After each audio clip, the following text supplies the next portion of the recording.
Oh, good. Shabbat shalom.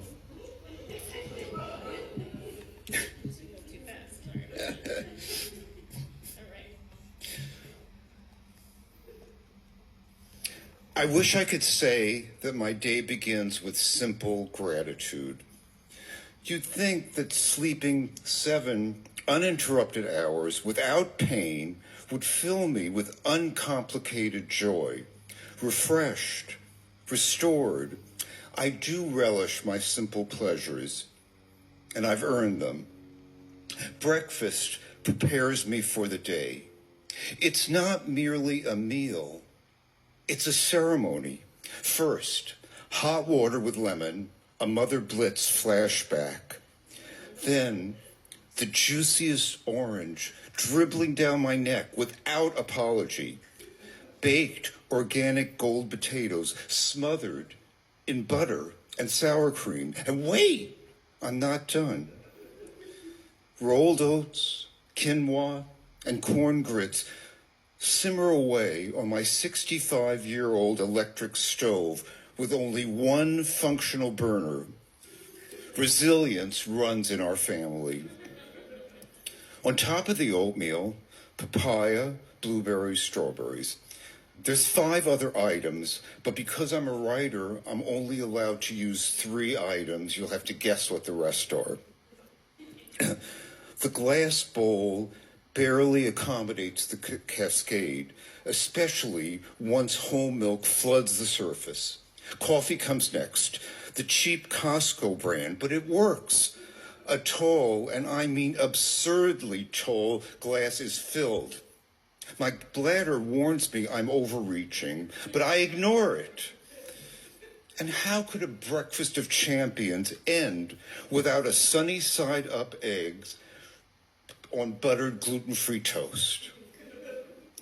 When my irritable bowel syndrome stays silent, I consider it a standing ovation. My Kindle gets its workout while I eat. If I gush tears over the latest Colleen Hoover novel or Taylor Jenkins Reid's Atmosphere, that catharsis rinses my spirit. And let's not forget the happy pills, those small chemical allies that steady my depression. Gratitude sometimes comes in capsule form. And gratitude deepens, because there was a time I could not taste any of this. During my grueling cancer treatment, my taste buds shut down. Chemotherapy and radiation delivered a double whammy. Eating felt like a hunger strike that I hadn't volunteered for, accompanied by relentless nausea. Later, while recovering and tethered to a feeding tube, it was mandated that I consume 2,000 calories a day. Well, now breakfast gets me halfway there, and that is no small victory. That is resurrection measured in calories. My next partner in crime is my Dell laptop, the portal where the loving, maddening work of being a creative writing machine begins. There is no particular order to the ritual. I check the Amazon rankings, any new reviews. Can I craft a TikTok or YouTube video? Plan a free book giveaway? Submit a 10-minute play, a full length, or a monologue to the New York City playwrights? Skim the LA Times, conquer Wordle, start a new play, revise an old one, and adapt one of my novels into a screenplay. Scan for emails from my editor, Michael Maine, and brace for his elegant dissection. I'm a Taurus and recovering accountant, so I inspect investments, credit cards, anything with numbers attached. I review my calendar, doctor appointments, classes, meetings, readings, filming. I scour my secret discount site for $5 theater tickets. Just don't ask. Gratitude sweeps over me like a tide that refuses to recede. I am upheld by my created family, a support system that defies gravity. It has been a rotten couple of years. We endured COVID only to be ambushed by my throat cancer diagnosis, and my sister, pure life force, faced her own cancer battle and survived. We recently realized that both our parents had cancer and mental health struggles run along both sides of our family. Not the heirlooms you hope to inherit, but we inherited something else. The ability to give and receive love unconditionally, priceless. When I play the overture from the recent Broadway revival of Funny Girl, my nerve endings tingle. Only recently have I allowed myself the luxury of listening to the same music every day. It has become my mantra, a reset button. Music has ruled my life, from obsessing over pop charts as a teenager to collecting 300 original Broadway cast albums that I still own. Vinyl will never die.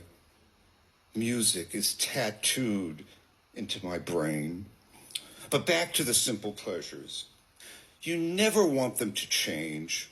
Rituals that nourish without questions, certainties that you can lean on.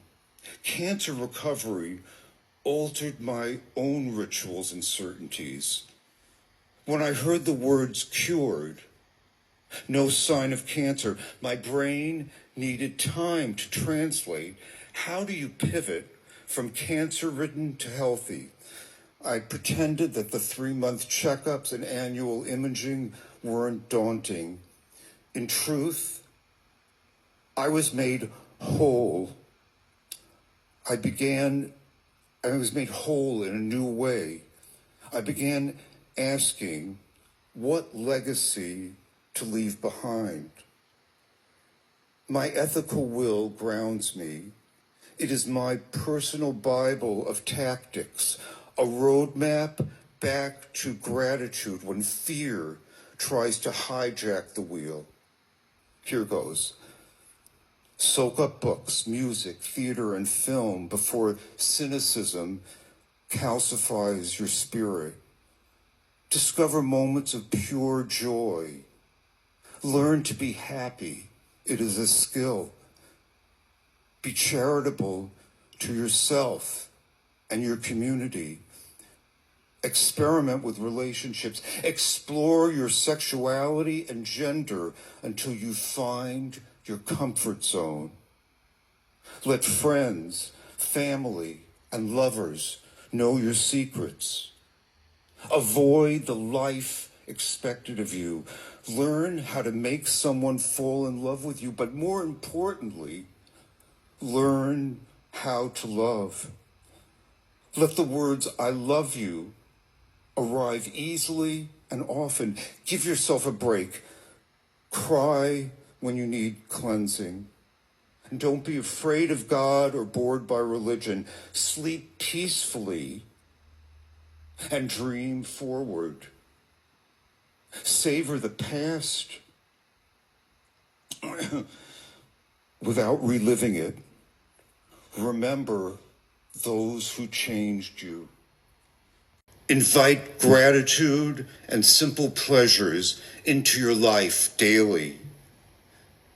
My day may not begin with perfect gratitude, but it begins, and that is enough. Shabbat Shalom.